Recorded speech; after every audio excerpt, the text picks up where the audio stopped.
So me and my mum have just done a best SPF video. If you haven't seen that video already, I will link it up here for you. This SPF that I'm going to be talking about in this particular video came out a little bit too late to be added to the testing for that previous video. So as I usually do a standalone review on the new Ordinary products anyway, I thought I would do the same for this one. Bit of SPF overload, but as SPF is such a necessity, I thought, we're here for it. Why not? So many of my subscribers absolutely love the Ordinary for good reason. They come out with innovative products. They use well-tested, well-documented, potent ingredients that work, and their formulas are affordable. So this is the brand new UV Filters SPF45 serum. I'm going to be talking you through absolutely everything from consistency and texture, wearability. Does this pill? Does it leave a white cast? What are the filters? Do I think it is a good SPF? Let's get into it. Let's go through pricing first. Obviously, this is an affordable sunscreen with it being from The Ordinary. £15.80 in the UK, €19.90 in Europe, $19 in the US, and you get 60 mils worth of product, which I think is a decent amount for the cost. It's more or less comparable to La Roche-Posay pricing, I would say. This is going to give you broad spectrum protection. I mean, I don't know an SPF that doesn't give you broad spectrum protection anymore. I think they would be lynched if it wasn't broad spectrum. So broad spectrum means it's going to cover you from UVA and UVB rays. It's going to give you a really good, well-rounded protection. This is actually a chemical sunscreen. I think a lot of people are going to be a little miffed that this isn't hybrid or isn't a pure mineral SPF. I'm not upset that this is a pure chemical SPF. I don't see any problem with chemical SPFs in general. I know there's been a lot of research out there to say that these aren't reef safe, but actually there's also been a lot of research to say that titanium dioxide and zinc oxide is also just as damaging for reefs as the chemical filters. So I guess it depends on what evidence you look at, but for me, I'm not upset that this is a chemical SPF. On the website, this says that this is layerable, it's lightweight, and it's going to give you no white cast. Well, of course it's going to give you no white cast. It doesn't contain any zinc oxide or any titanium dioxide, so without those mineral ingredients, of course, this isn't going to give you a white cast. I want to talk about a few negatives before I talk about the positives, because quite frankly, the negatives jumped out of the packaging and hit me square in the face when I looked at the ingredients list. So let's just touch on that immediately. The filters in here, the SPF filters, there is nothing innovative or exciting about them at all, and that was really disappointing to me. Not surprising, but disappointing. The reason I'm not surprised is a huge market for The Ordinary is the US market, and everything has to be FDA approved, so they've used filters in here that were already FDA approved because the FDA are very backwards, very slow on the uptake of approving new innovative filters that are absolutely superb next generation filters. So we have octocrylene for UVB and a little UVA2 protection, homosalate for UVB protection, ethylhexyl salicylate for UVB protection, and avobenzone for your UVA protection. That is pretty much it in a nutshell. A little disappointing, but let's move on to the positives. This formula has some beautiful ingredients suitable for a sensitive skin, and that is not the same for all chemical sunscreens.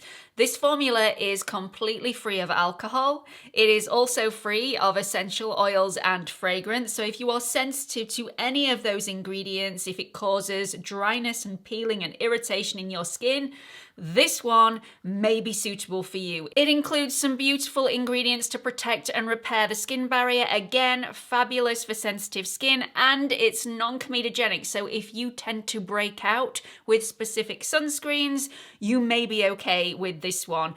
Also, great positives. This is oil-free, it's vegan, it's cruelty-free.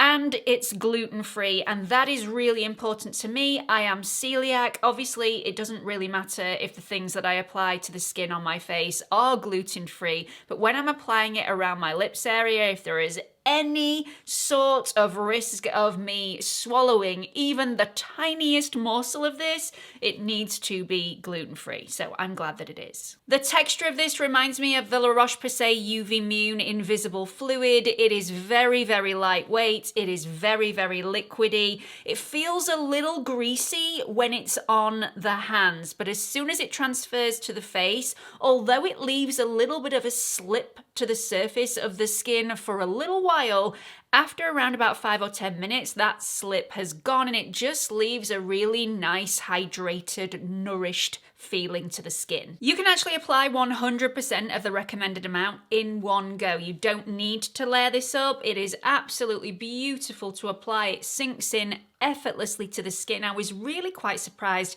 how effortless this was to apply, because I was expecting, with it being so liquidy, it'd take a little bit longer to get into my skin, especially with the amount of skincare that I layered underneath this. But very, very quick, very, very easy, all the way down the neck, all over the face, ears, right underneath my lash line, all the way up to my eye and over my eyelids. No issues whatsoever. I've actually applied makeup over this in a couple of different ways. So I haven't allowed this very much time to dry down at all, maybe 30 seconds, a minute, and then I've been applying my makeup over the top. Applies beautifully. Absolutely gorgeous, no patchiness, no pilling throughout the day. And I've also given this 5-10 minutes to sink in prior to applying my makeup. Once again, beautiful application, no pilling throughout the day. So regardless of whether I applied makeup or whether I just wore this on its own, no pilling, no issues, just beautiful glowy skin. Talking about the glow, this most definitely isn't going to give you a matte finish. This is more of a luminous glow. It's very manageable though. It's not on the sweaty scale. So if you really don't like something overly shiny, that wet look, you're not going to get that from this. I think it's really beautiful, very flattering on my skin. It is a little bit shinier right from the get-go until that oily slip on the surface has sank in, has dried down, and then it's just a beautiful, luminous, flattering, fresh look. I did check out a few of the reviews before I sat down to film, and some people said that this stung their eyes. Now, I need to mention that, but it didn't sting mine. And I do apply this sunscreen right up underneath that lower lash line and all over my eyelids. I haven't had any migration throughout any of the days that I've been wearing this particular sunscreen. I've been more than happy with it, and not once has this got in my eyes and made me cry, because sunscreen getting in your eyes, it's painful. So yeah, it just didn't happen to me. So all in all, here are my final thoughts.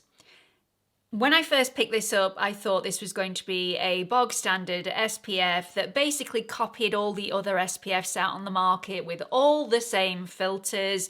Shame on me. Yes, the filters, they're underwhelming, but they do give you great protection.